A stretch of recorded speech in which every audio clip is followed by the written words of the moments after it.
There goes the carcass off the 11 car and right in the grill of Earnhardt and the 48 car, Jimmie Johnson. Both Hendrick cars hit him. Ran over that facing.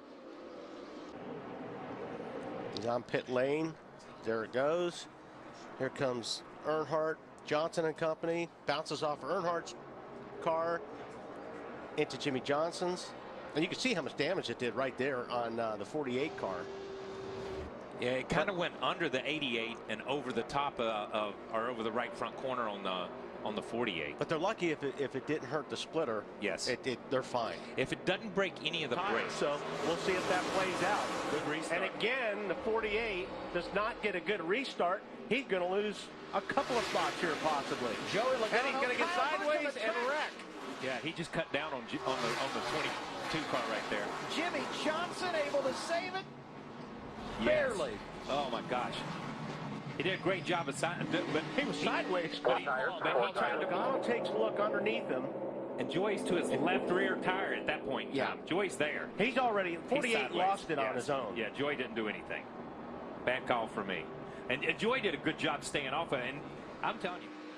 Came toward turn 4, we got trouble. The rookie Alex Bowman goes around, and Jamie McMurray right behind, nowhere to go. And there might have been contact with Kasey Kahne. Jamie slowed down. We saw Eric Almirola slow right there. Jamie and Eric, we had watched them. Oh my God, that's a lot of and damage. Jamie was having such a good run. And Jamie slows down, and behind them, they don't get slowed down. Yeah, he just got loose there, and you see Jamie's trying to get it woed down. Boy, there's nobody even close to Jamie at that point.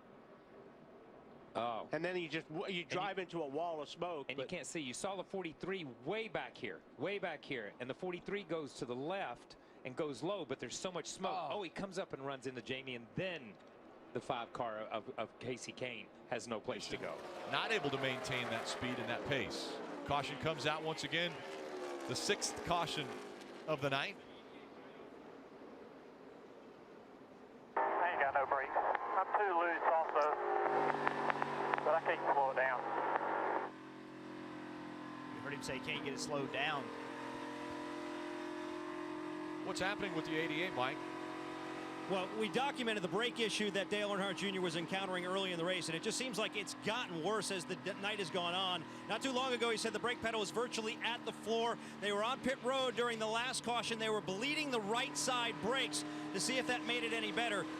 And so far, we haven't heard anything over the radio, but it's obviously a pretty serious problem on that car. Way up the racetrack is the 88.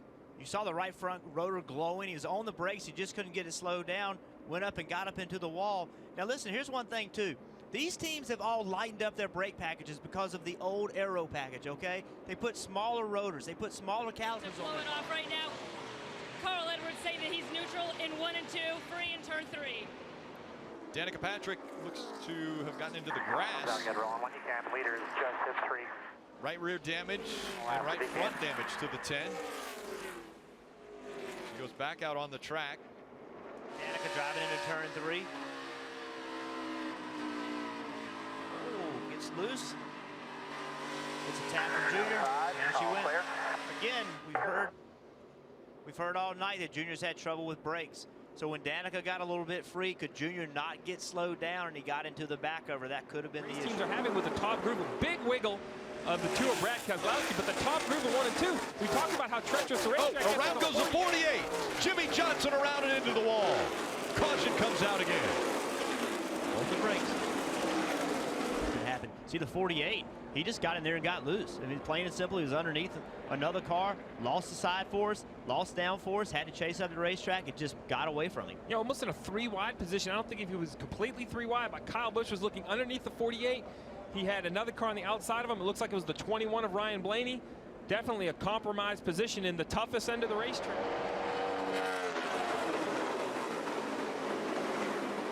3 wide. Oh, and around goes the 21 of Ryan Blaney. Chase Elliott as well. The 2 youngest on the racetrack are around.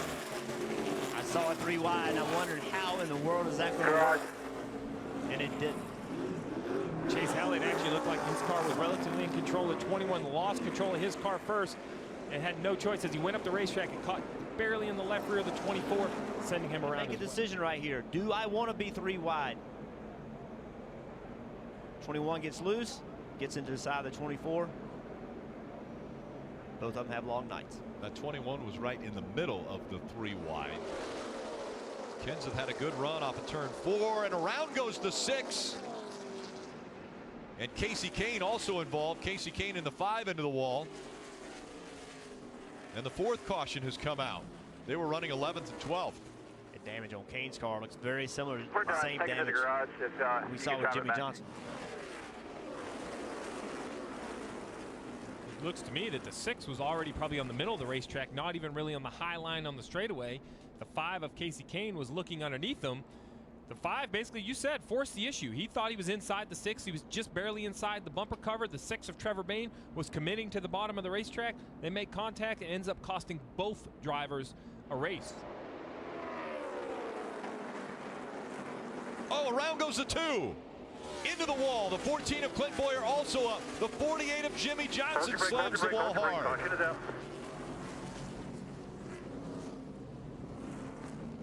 How bad is it, brother?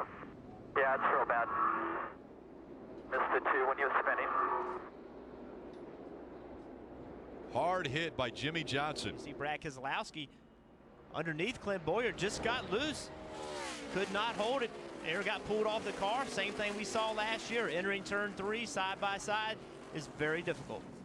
And now we're on board with Brad Keselowski. You see he enters the corner. Outside, tight right. And it is just that flat corner, no grip. We talked about it. It was really a virtual replay to multiple wrecks we saw last year. To the real contenders, you know, I mean, we're going to see if he's... The 88's in the fence, guys.